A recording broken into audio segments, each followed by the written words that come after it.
A grande corrupção, ela é, ela se dá nas grandes contratações públicas, né, nos concursos públicos, né. Ela não é tão visível ao cidadão comum, mas ela afeta mais gravemente, né, e mais amplamente o funcionamento da administração pública. Né, gera, por exemplo, uma prestação de um determinado serviço público. Né? Por que a merenda pública é assim? Né? Porque teve uma licitação lá completamente fraudada. Né? Aí chega, né, chega a comida toda podre lá, né, nas escolas. Né? Então, isso é a grande corrupção. Né? E a captura das políticas. Aí é vamos dizer, a cereja do bolo, né? No sentido pior aí, né? Do que há de pior, né? Porque a captura de política acontece quando a criação da própria política ela se dá de forma parcial, né? Ela se dá de forma uh, uh, a beneficiar um determinado grupo uh, e se estabelece ali uma influência indevida desse grupo sobre o poder público, né, sobre os parlamentares, sobre aqueles que ocupam cargos importantes de grande relevo dentro do poder executivo. E com isso, as próprias políticas são capturadas para atender a benefícios privados. Elas deixam de atender o interesse público para atender a determinados benefícios privados. Né?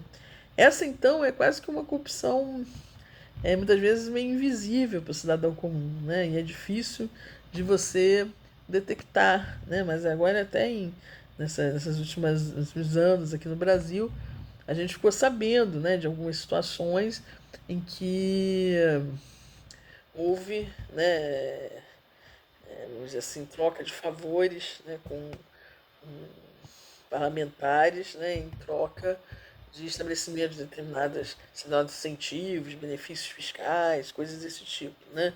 Então, a gente tem, né, aqui no Brasil, eu diria, todas essas modalidades de corrupção. Né? Não fazemos discriminação, infelizmente. Né? Pequena, grande, captura de políticos, nós temos aqui para todos os gostos. Né? Quais são os elementos da corrupção? Né? Você tem uma pessoa que ocupa uma posição na organização pública, né? A gente está falando dessa corrupção administrativa, né? Os recursos ou os direitos que existem.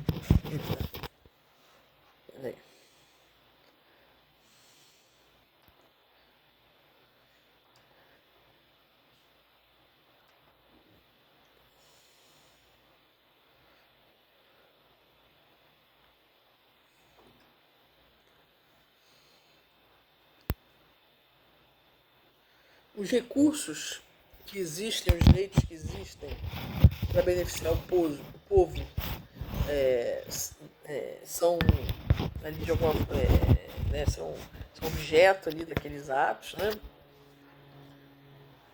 Vamos lá, daqui que eu estou gravando ao mesmo tempo. São utilizados com outros fins, né?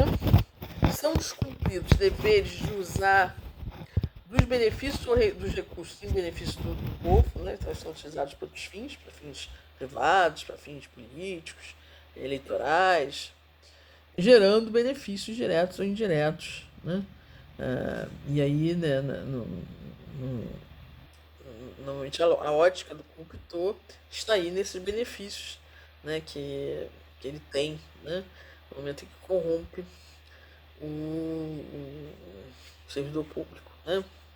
Então, o corruptor é aquele que busca influência sobre decisões ou informações.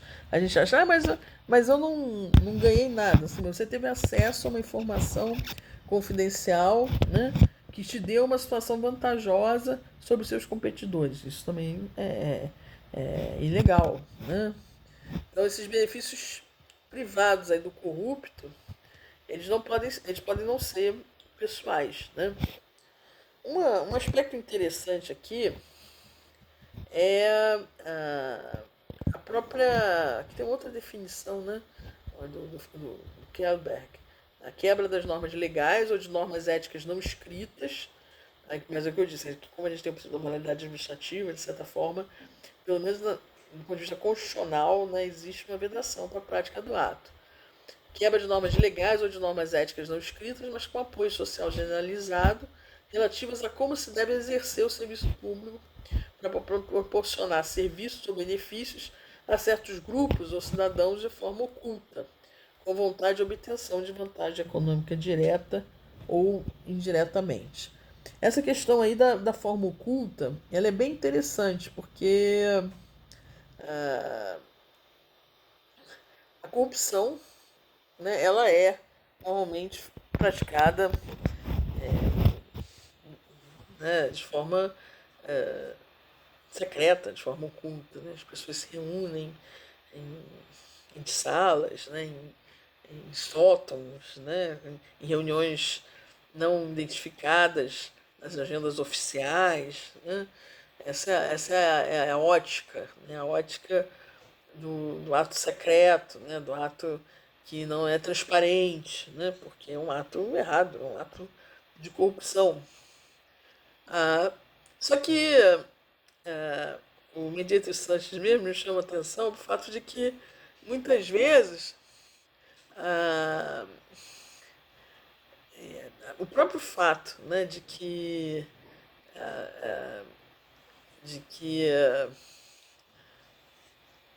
as pessoas imaginam, né, que estão ali envolvidas, né, naquele esquema de corrupção, de que não vão ser descobertas, né, ou que não vão imaginar que elas estão praticando aquele ato de corrupção, fazem com que elas até se exponham publicamente. Né? Então, a ideia aí da forma oculta não é um requisito, é a forma habitualmente, né, que acontece, em que acontecem, em que acontece a corrupção. Né? Então, o fato daquele ato ter sido praticado publicamente não desnatura aquele ato como um ato de corrupção. Né? Eu diria até que é meio. Vamos dizer assim, uma certa certeza da impunidade. Né? Se alguém pratica publicamente um ato de corrupção, é porque a corrupção está tão entranhada ali naquela organização que se imagina, né, que não vai ser, ninguém vai punir ele, né, por ele estar ali publicamente corrompendo o outro, né, ou sendo corrompido. Né? Então, é uma questão aí a ser posta. Né? Bom, mas se queremos falar da corrupção, né, e é importante, né, falarmos da corrupção, é importante sabermos como ela acontece e ter uma medida dessa corrupção. Né? Ela aumentou, ela diminuiu, onde que existe mais corrupção. Né? E por conta disso, foi se criando formas, mecanismos para medir a corrupção. Né? Então, como se dá aí a medição da corrupção? Esse é um assunto que eu queria rapidamente desenvolver com vocês aqui. Né? A primeira possibilidade seria o que o Mediator Sanches vão chamar de uma medição objetiva da corrupção. Seria eu apurar as denúncias de corrupção que existem, as investigações abertas, né? Ver as quantidades, ver as que tiveram, né, que prosseguiram, né, que não se encerraram logo de início. E aí eu já tenho também duas possibilidades diferentes, né, para medir a corrupção. Eu pegar as denúncias ou pegar as investigações. Né? E eu diria que, num caso como no outro, eu ainda teria uma questão que é aberta a investigação. Né? Quantas dessas investigações redundaram numa efetiva punição, né, do agente que praticou o ato de corrupção? Parece uma boa forma, né, da gente começar a levantar como acontece a corrupção, né, naquela sociedade, né, dentro das organizações daquela sociedade. Só que é bom a gente perceber que muitas vezes eu posso ter muita corrupção e não ter a denúncia da corrupção. Né? Se ela é muito generalizada e as próprias pessoas elas deixam de denunciar a corrupção. Né? Elas acabam aceitando nefastamente, né, aqueles atos de corrupção como prática ali rotineira, né, da vida delas. Né? Ou elas têm medo, né? Se eu tenho ali muitas vezes essa corrupção ela se torna tão organizada, né, que ela se torna uma máfia, uma, uma instituição que causa medo nas pessoas. Né? Então as pessoas têm medo de denunciar. Né? Não é incomum, né? Você, as pessoas saberem que acontece uma corrupção assim, o assado, né? E não vão lá, nem todas, talvez até a maioria, talvez não vá lá denunciar, né? Não vai se meter na corrupção e tal, mas não, daí a chegar lá para denunciar é outra história, né?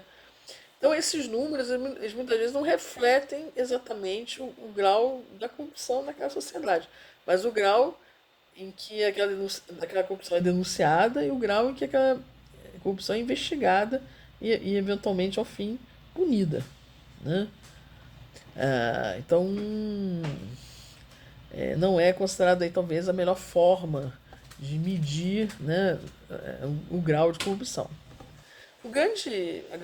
A forma mais comum são as pesquisas de percepção da corrupção. Existem várias, mas talvez a disparada, né, a estrela dos olhos aí é o índice de percepção de corrupção da Transparência Internacional.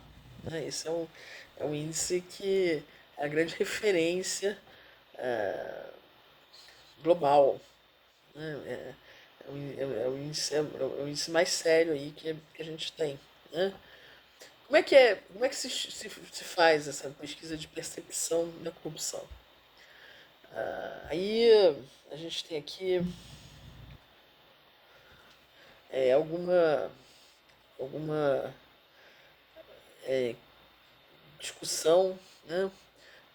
O índice de percepção da corrupção da Transparência Nacional, ele é feito numa medição por experts, né? O que significa isso? Significa que a Transparência Nacional ela escolhe algumas pessoas, né? Professores, pessoas que estão dentro do governo, né? Que podem dar alguma informação,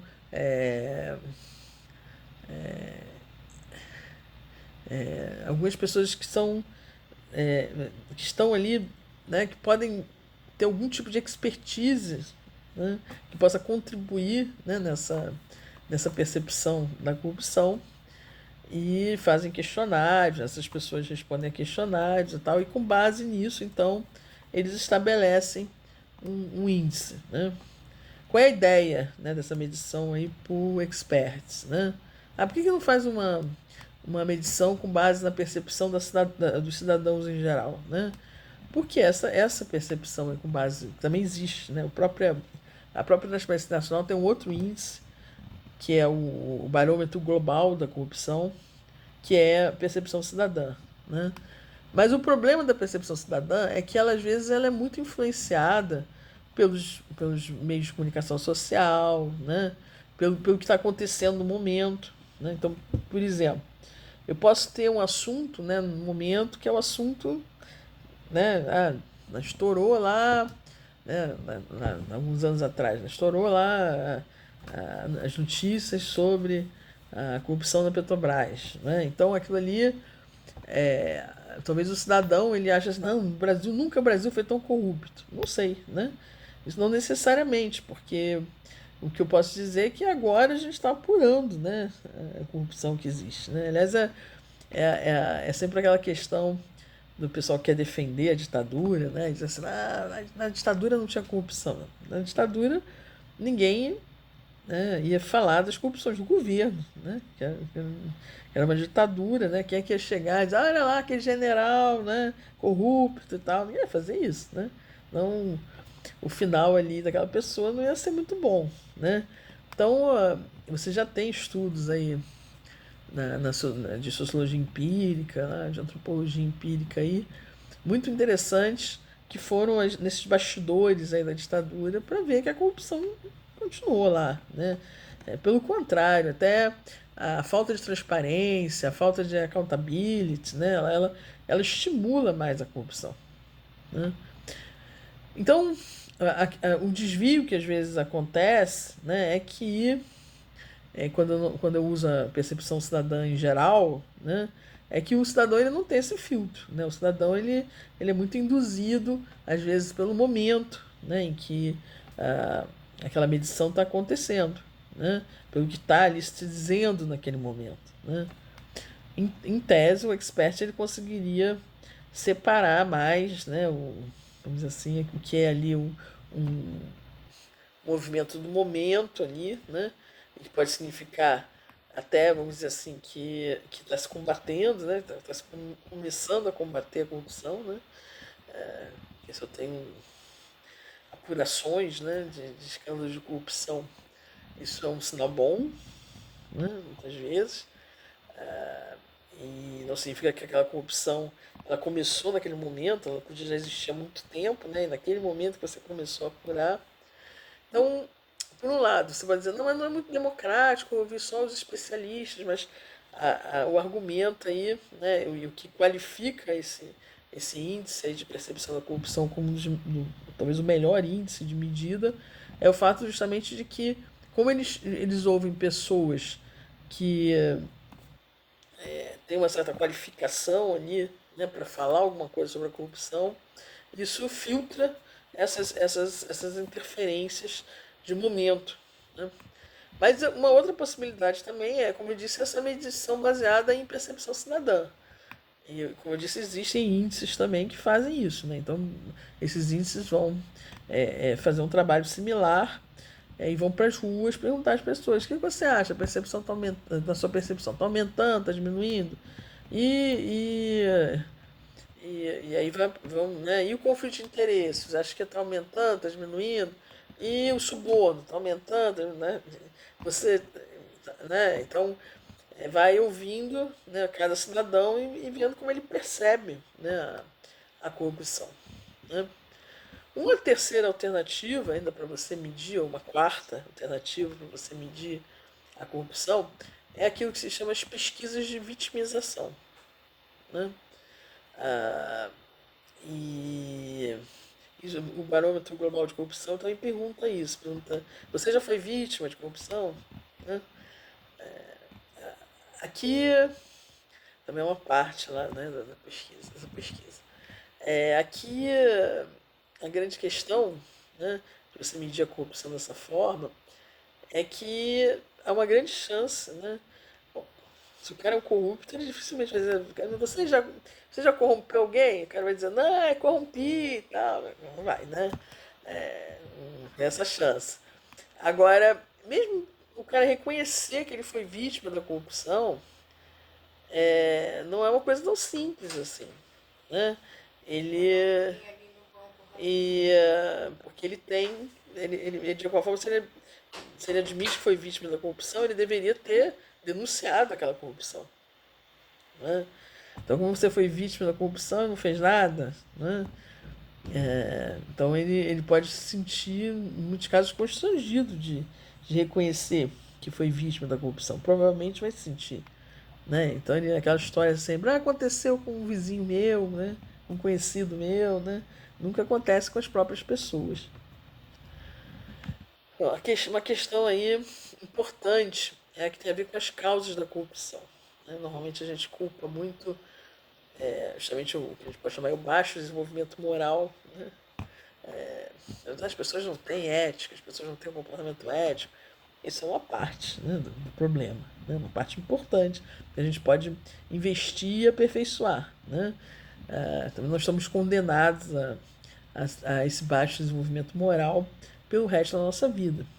Mas não é o único vetor reconhecido aí como crucial para um grau de corrupção mais alto, né? Alguns outros elementos também são considerados aí como elementos importantes aí para embasar, né? Muitos desses elementos, inclusive, existe aí uma relação, um círculo vicioso, né? Então, por exemplo, a desigualdade. Se diz que quanto mais um país é desigual, mais, e isso é comprovado até por índices, né? Se você pega índices que medem a questão do desenvolvimento, né, humano, dos direitos, e da própria desigualdade, né? Se você vai medir a desigualdade na sociedade, vai ver as sociedades mais desiguais são sociedades corruptas, né? Por quê? Porque não existe confiança social, né? E em sociedades muito desiguais, né? E a falta de confiança social, ela gera corrupção, né? Então isso é uma equação aí já documentada, né? Não há nem como se discutir, né? Então, de alguma forma, quando eu tenho uma política que combate a desigualdade, ela vai estar também combatendo a corrupção. Partidos corruptos, né? Então, e aí eu diria não só os partidos, como o sistema eleitoral corrupto, né? Isso é um problema muito sério, né? Eu, o funcionamento mesmo desses partidos, a gente pode pensar os partidos corruptos e a forma como eles funcionam, né? Junto ao próprio parlamento, né? Ao próprio poder legislativo, é uma parte muito importante aí. Aliás, aqui no Brasil acho que a gente tinha que trabalhar essa questão da integridade no funcionamento do próprio partido, né? Político. Porque o partido político não é uma instituição privada, né? Ele tem um papel social ali, público, que é muito relevante, né? Então, aumentar os controles, né? A transparência na vida interna ali dos partidos políticos, isso é fundamental, né? Para combater a corrupção. A ausência de uma administração profissional, né? Muitas vezes aqui no Brasil é corrente o discurso de que você tem que acabar com os benefícios, né? Acabar com esses servidores públicos aí, que eles são né, que eles têm muitos benefícios, né? E não são não contribuem para o bem público. Normalmente essas reformas administrativas elas não profissionalizam a administração pública, pelo contrário, né? Elas dão passos no sentido de enfraquecer essa administração profissional, essa burocracia administrativa profissional no Brasil, né? A gente não tem ainda isso é um elemento grave que aumenta substancialmente a possibilidade de corrupção, né? Muitos cargos em comissão, né, como a gente tem hoje no Brasil, na estrutura dos poderes, especialmente legislativo e no judiciário, Ministério Público, né? E aí não só a nível federal, como a nível estadual e no caso do legislativo, eu diria até a nível estadual, municipal, inclusive o executivo, né? Você tem uma boa parte da administração pública ocupada com cargos em comissão, né, que são cargos temporários, né, não existe ali um vínculo mais permanente daquele servidor. Como é que você vai profissionalizar? Né, se de 4 em 4 anos você muda toda a estrutura da administração pública, né, com a assunção de novos governantes? Né? Não há como, não há administração pública que resista a algo desse tipo, né? A gente vê que em países que adotam parlamentarismo, você muda, né, o governo e o Estado continua, né, porque eles têm uma burocracia ali profissional, né, que conduz o Estado, enquanto o governo ele vai dando só as diretrizes mais gerais ali de condução, né? Aqui a gente vive com uma estrutura de administração pública ainda que demanda muita profissionalização. E isso supõe políticas públicas, políticas gestão pública que contribuam para essa profissionalização, né? Concursos públicos, estímulos à eficiência, né, na administração pública, né, no trabalho dentro da administração pública. Né? É nesses tempos que a gente tem que pensar, né? Não em como algumas recentes reformas administrativas, vamos acabar com a estabilidade do servidor, né? Colocar ele bem na mão do, né, daquele que tem do governante, né? Para você ter uma administração bem nada profissional, uma administração que dependa completamente, né, de atender os interesses do governante, em suma, né? Não é disso que a gente está falando aqui. Isso é um elemento que normalmente vai gerar mais corrupção, né? Você não tem uma administração profissional. Insuficiência de controles interno e externo, né? Isso, evidentemente, né? O funcionamento. Professora, Oi. deixa eu te fazer uma pergunta. Eu lembro que eu já li um texto, quando eu fiz uma matéria também que falava disso, há um tempo atrás, que falava, justificava, assim, de uma certa forma, por que a gente tem tantos cargos comissionados nos poderes executivos. E aí, só que eu não lembro, assim, direito. E por que isso se justifica, assim? Por que a gente não tem, por exemplo, como você falou, cargos, assim, pessoas que estão trabalhando, que são concursadas? Por que a gente tem tantos cargos assim? É, porque não há interesse, né, em mudar essa estrutura, né? Eu lembro, a Não, impressão que eu tenho é que quando eu li a explicação era mais ou menos de, para como, ter rotatividade, para manter o engessamento, algo do mas tipo. olha só, isso é argumento de uma visão que quer defender, né? Eu acho que é justamente. Entendi. Isso não é uma. Isso olha só, uma coisa é você ter. E aí a gente pode ver o funcionamento da administração pública. Vai lá ver em alguns países em que essa administração pública já é mais profissional e tal. Você vê, os cargos, é claro que você tem que ter alguns cargos ali de direção, né, que eles têm que ser ocupados, eles têm que ser cargos em comissão. Né? Isso eu não estou defendendo aqui que a gente tem que acabar com todos os cargos em comissão, não, dentro da administração pública. Mas eu preciso ter profissionalização da administração, especialização. Né? Pessoas que conhecem aquela área específica da administração pública muito bem. Porque senão o que acontece. Pelo menos que houvesse algum tipo de requerimento, né? Tipo, a pessoa para ser contratada no cargo comissionado, ela teria que ter tal formação, alguma coisa do Assim, tipo. já se defendeu, e eu acho que. Vamos lá. Se eu entendo que para aquele setor específico, que não é o que acontece, por exemplo, o executivo. Você vê hoje, você vai para as paradas de ministérios, só para você ter uma ideia. Você tem alguns poucos ministérios ali que têm carreiras que são carreiras profissionais, tradicionais. Ministério da Fazenda, né? Claro, tem as carreiras da Receita, né? Você pega também da Secretaria de Controle Interno, ali você tem umas carreiras que tem até concursos aí de vez em quando e tal. Você vai para o Ministério da Educação, aí tem as carreiras até universitárias e tal, né? Alguns ministérios você tem um corpo profissional, né? De servidores que estão ali se dedicando àquilo. E não é, mas eles vão ficar ali, que aquilo vai engessar. Mas eles. Depende de como você estabelecer algum controle, né? A questão é que você tem que estabelecer algum controle. Não é você deixar as pessoas. Mas algum tipo de grau de estabilidade, de independência ali em relação ao governante tem que existir, né?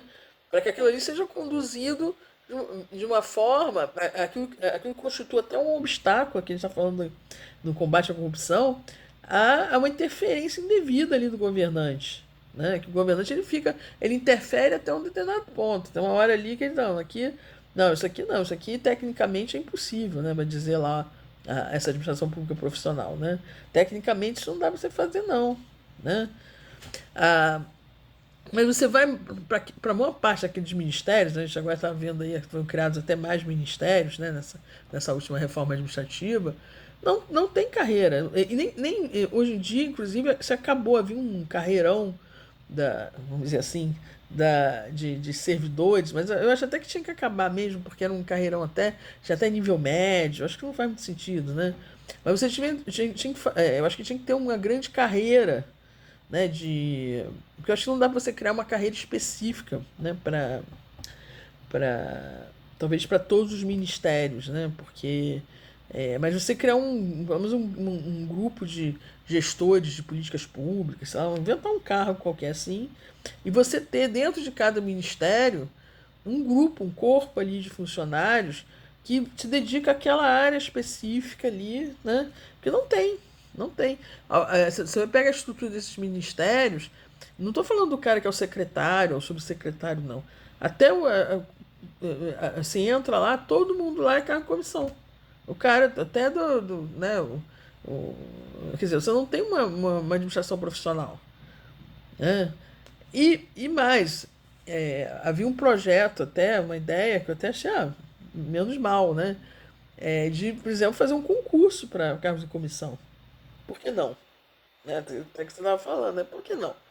Né? Se chega à conclusão que uma determinada área é importante que ela seja, né, não como a solução que veio, né? Mas como algo definitivo, que é importante ali que aquelas pessoas fiquem em cargo de comissão ali, por que você não faz um concurso? Ou um processo seletivo, né? Até mais, vamos dizer, não precisa fazer um concurso, mas faz um processo seletivo qualquer. Né? Qual o critério de nomeação? Então, isso é uma outra questão aí também, né? Como, como aquelas pessoas são escolhidas?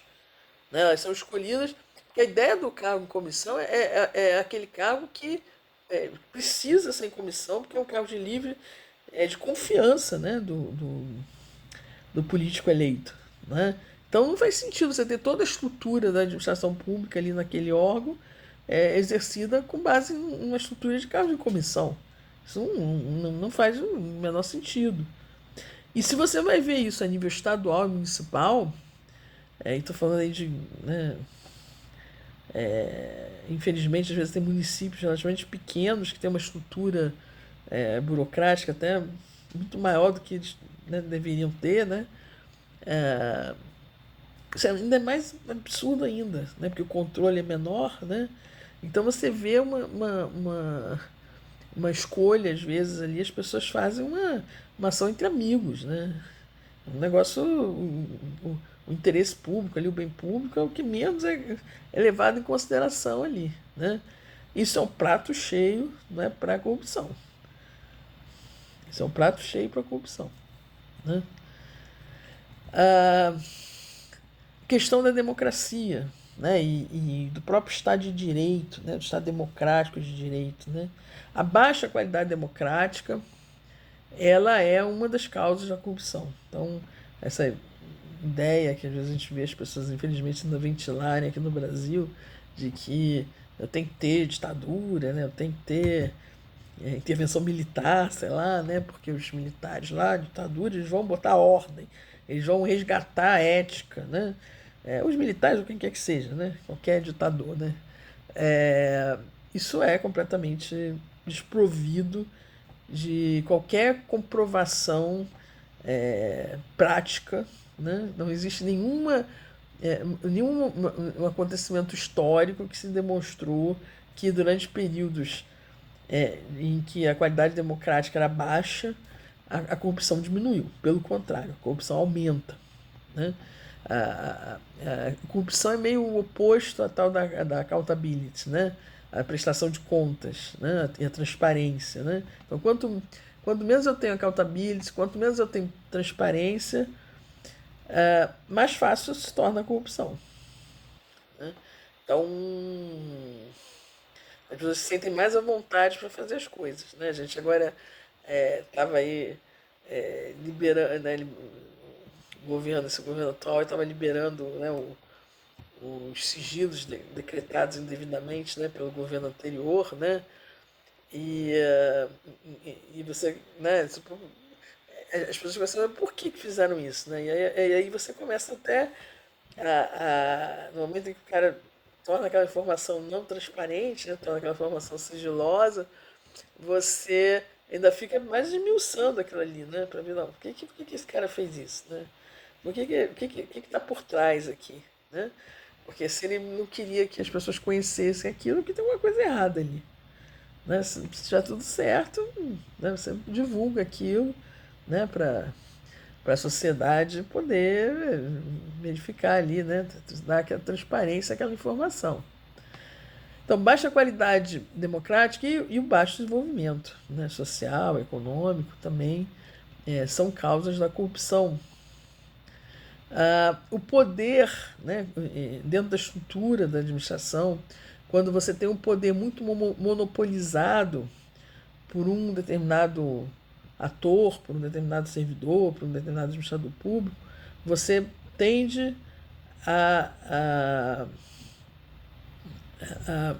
a permitir mais a corrupção, né? Então, se você divide, você, né, se você tem lá um ministério super poderoso que vale por 10, né, é mais fácil de acontecer ali uma corrupção do que você divide, né, né, de uma forma razoável, né, por 2 ou 3, e aí aquelas pessoas vão ter que se entender, né, vai ter mais gente ali tomando conta né, da situação, né, aquele poder vai estar dividido, um vai controlar o outro, né, diminui a discricionariedade, né, o campo de discricionariedade do administrador público, você acaba diminuindo, isso contribui para a diminuição da corrupção. O funcionamento da imprensa, né, uma imprensa livre, né, investigativa, a gente não tem muito aqui, né? A nossa imprensa ela fica. Nosso trabalho de imprensa não é investigativo, né? A gente fica querendo ouvir o que as pessoas estão falando nos bastidores, né? Essa é a investigação que a imprensa faz aqui no Brasil, né?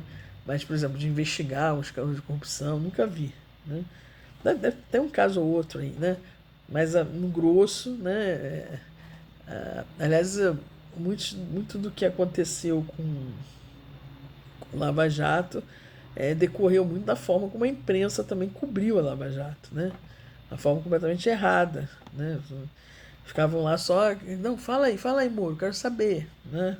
Quer dizer, em vez de investigar mesmo, né? Fazer o papel dela, né? Então, essa imprensa livre, independente, investigativa, ela é importante também e acaba, se ela não existe, isso acaba também aumentando a corrupção, né? Os países que têm a forma federativa, eles têm um desafio à parte, o nosso, né? Que a gente tem até 2 níveis aí de federação, né? Porque eu tenho mais possibilidade de corrupção, né? Porque eu tenho uma administração federal, estadual, municipal, né? É mais controles que eu tenho que ter aí funcionando bem, né? Para evitar os desvios, né? Da corrupção. Existem as variáveis culturais, né? E a gente aqui tem também um terreno que não nos favorece muito, né? A gente tem uma cultura meio que vem lá daquelas práticas, né? Do patrimonialismo, que geram, né? Essa apropriação da coisa pública pelo indivíduo como se fosse dele, né?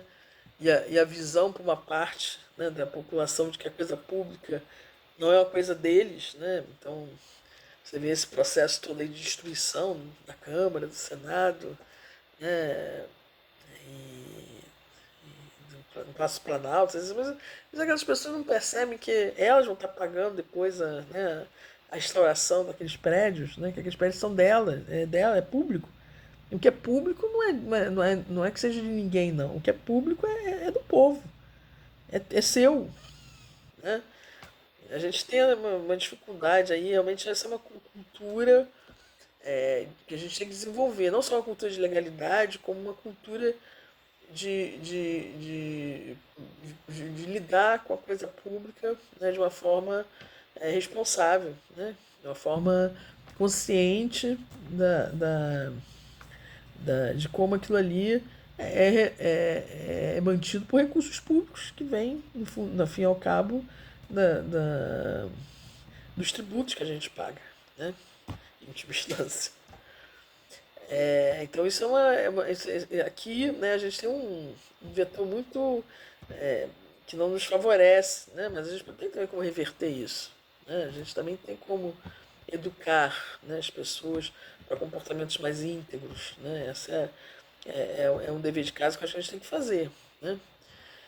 E o próprio processo de globalização, né? Isso é um aspecto interessante, porque se esse processo de globalização ele começa a colocar a questão da corrupção como um aspecto que tem que ser percebido como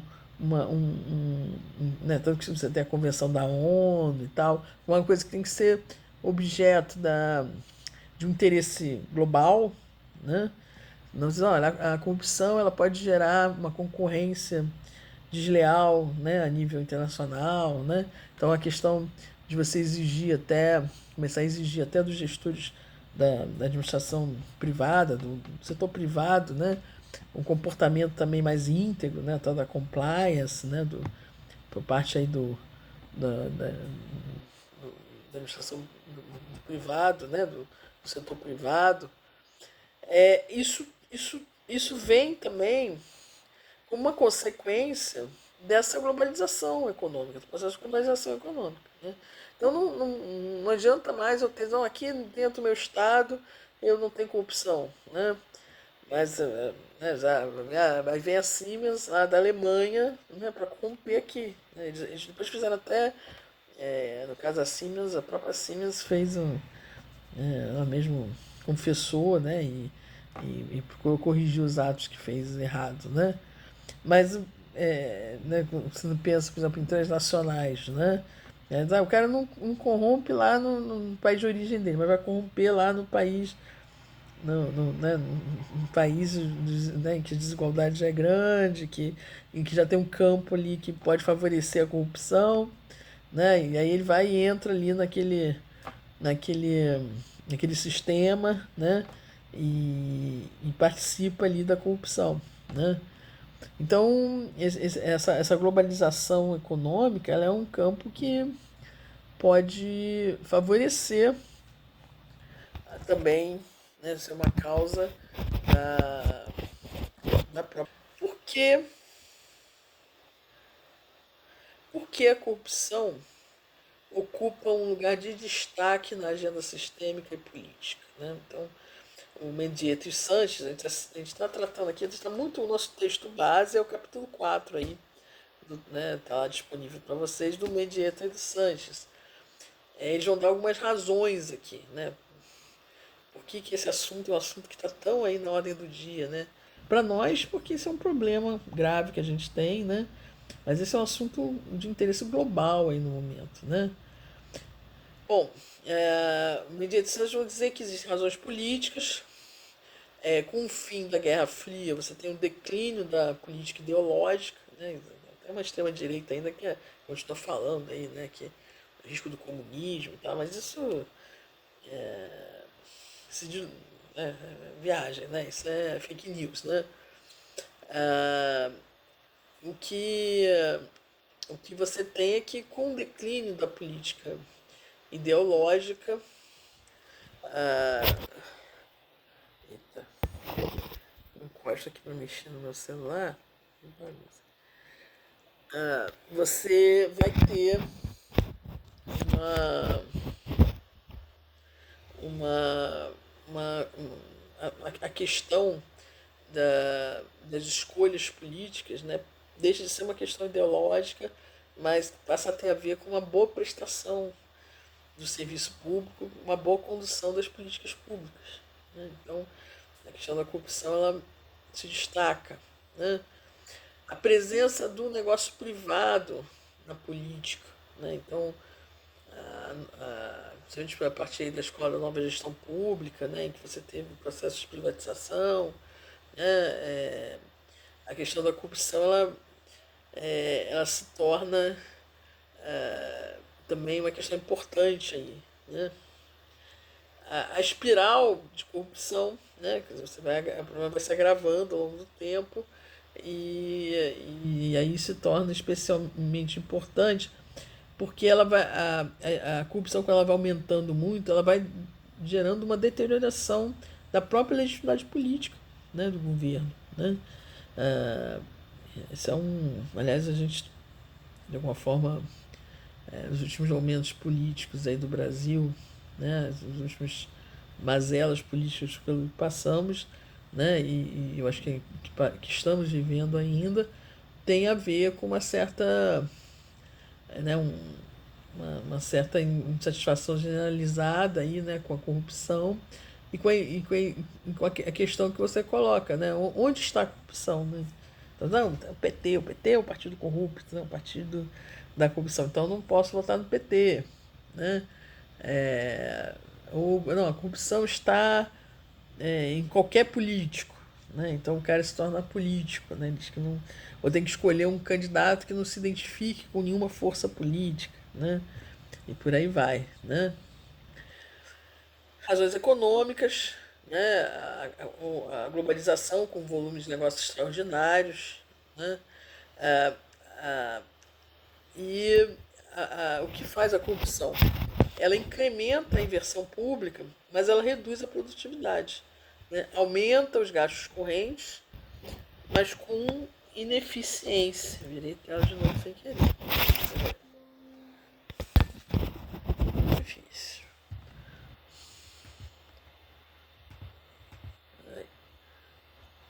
Vou chegar na luta, mas eu ainda tô aqui na.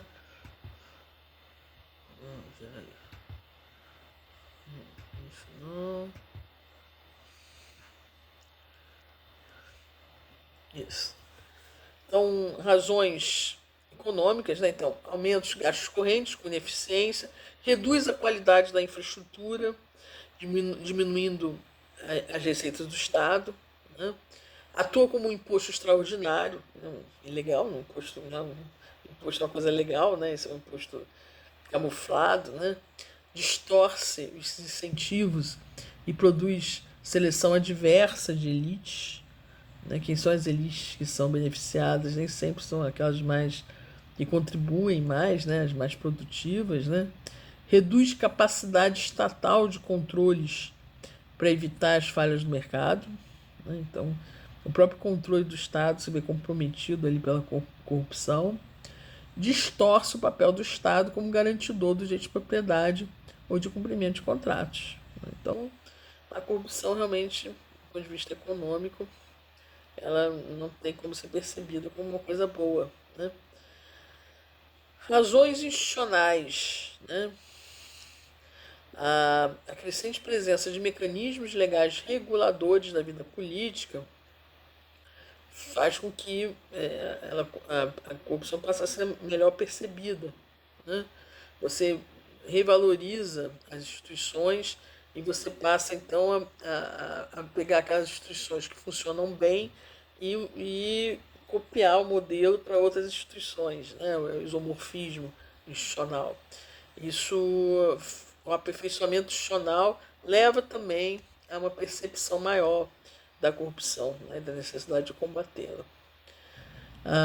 A questão da busca da eficácia na gestão, né?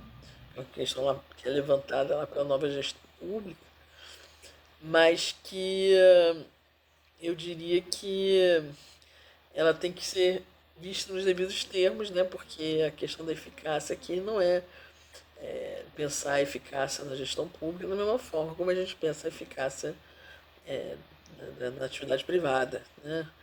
Eu tenho que considerar que essa eficácia ela tem que estar a serviço do desenvolvimento, né? E da própria efetivação dos direitos das pessoas. Porque senão eu posso ter uma instituição, uma gestão pública muito eficaz, né? Mas que na qual o Estado mesmo ele não, não atende as funções para as quais ele existe. E, finalmente, as razões sociais, cultura de desconfiança em relação ao poder, né?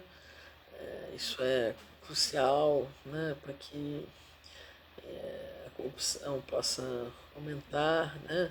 A existência de uma cultura de legalidade, vamos falar disso também na sequência.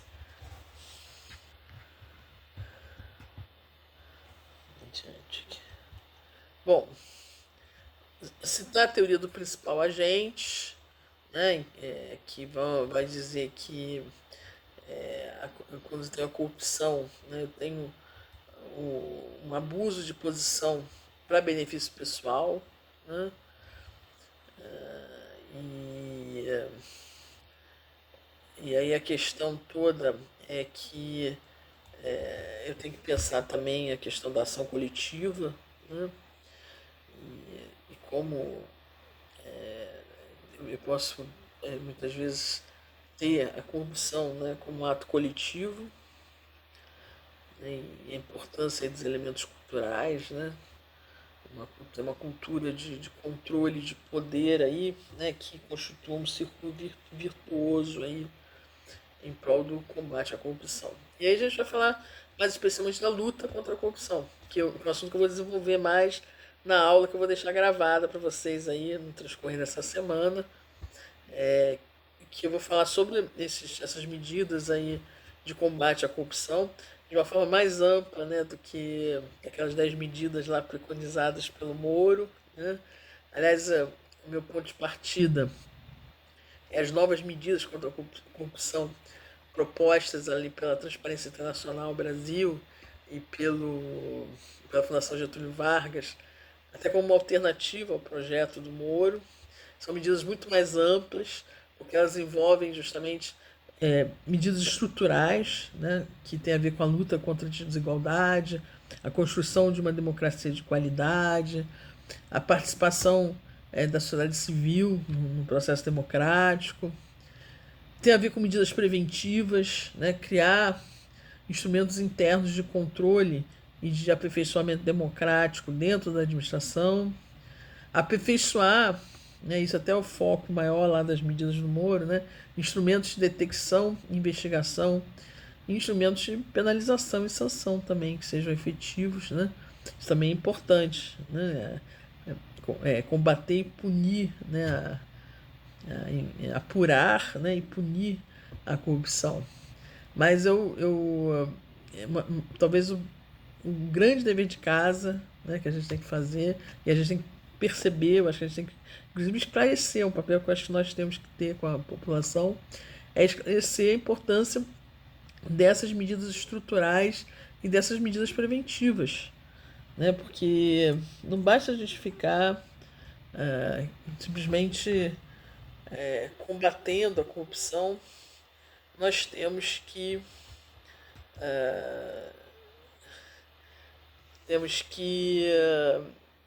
evitar que ela aconteça, né?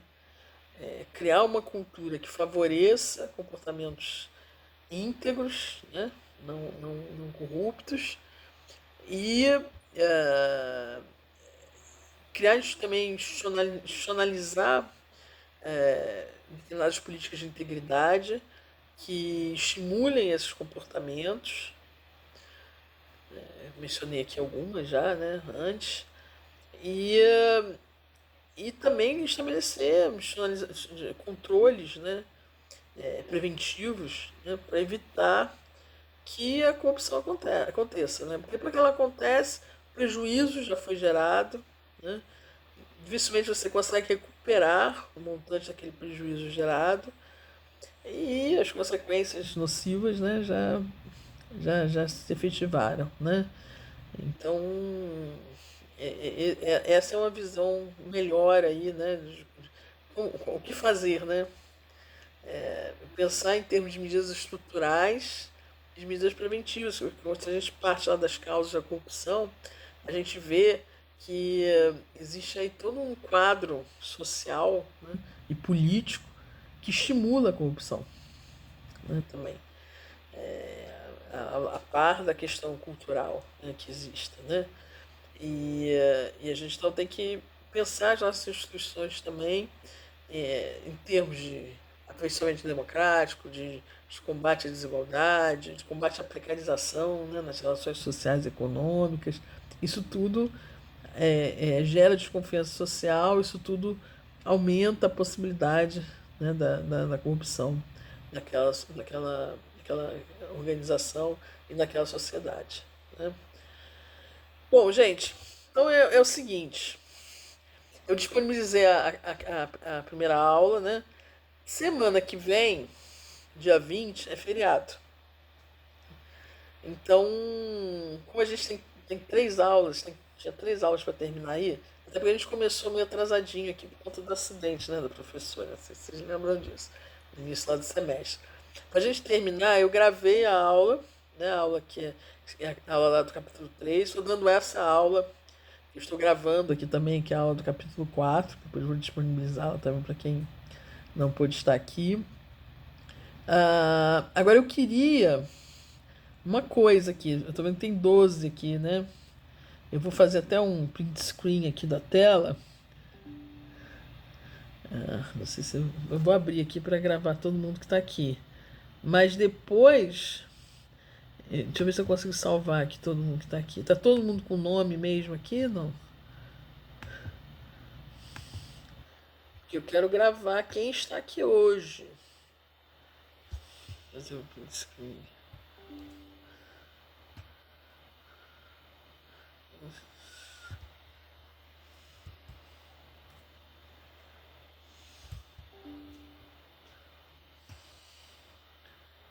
Helena, Leomar. Vocês vão ter um privilégio na hora que eu for corrigir a segunda avaliação. Por estarem aqui hoje.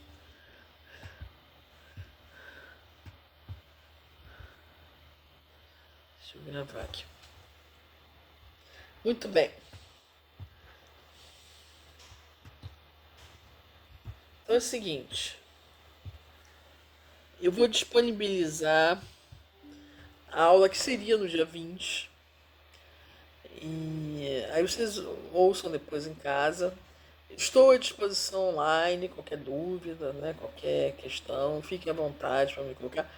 Não na véspera, né, não no dia 31 de janeiro. Né, e, e eu vou abrir no final da semana que vem, eu vou abrir o prazo para a segunda avaliação, que vocês vão me encaminhar online também, tá? Eu tenho que ver o prazo final, o prazo para lançamento de notas, qual é. Tem que só conferir lá para ver quanto tempo eu vou dar aí. Eu espero dar pelo menos uma semana aí para vocês responderem lá ao estudo dirigido lá que eu vou propor a vocês, né? Com base nesses materiais dessas aulas agora de janeiro, né? Esse estudo dirigido que vai ser a segunda avaliação, vai ser com base nesses materiais agora que a gente tem estudado aí, né? Então, sobretudo o capítulo 3, 4, 5 aí do Ética Pública e Bom Governo, né? Do Mendieta e Sanches, né? Ah, e aí é isso, né? Então a gente se despede aqui, em contato, vamos dizer assim, direto, né? Estarei de qualquer forma em contato. Não corrigi ainda não. Tá ansioso, Lucas? Eu vou divulgar a nota até. Vou divulgar a nota até o final do. Até o final da semana. Vou ver se eu consigo. Né, do final da semana que vem. Tá? Até a gente encerrar, né? Para abrir. Para vocês entrarem para fazer a segunda avaliação. Já sabendo, né? De quanto precisam. Era bom não saber, né? Para fazer bem caprichada a segunda avaliação. Eu acho que. Mas eu vou divulgar até o final da semana que vem. Tá?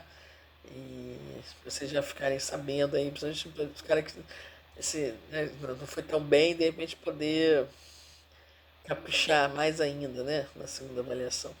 Né? E, e é isso, né? Mais alguma dúvida, alguma coisa? Alguém tem algum comentário a fazer? Algo a dizer? Não. Muito bem. Agradeço aí, né? Esse semestre foi um semestre meio conturbado, né? Porque ainda terminando acho que ano que vem a gente vai conseguir entrar no ritmo normal, né? Mais normal, né? Mas a gente julho a gente vai ficar sem férias ainda. Mas eu acho que a gente pelo menos vai ter férias em 2014, eu acho que a gente vai ter férias em janeiro. Mas esse ano ainda foi muito prejudicado, né, com essa coisa de férias. Ainda por cima, ainda no início do semestre, ainda tive aquele acidente, né, que eu fiquei, ainda demorei a conseguir. No dia do início das aulas eu caí, né, e ainda tive que operar o braço e tal. Então o negócio ficou meio enrolado, mas eu acho que a gente conseguiu dar, com todas as dificuldades, a gente conseguiu dar conta.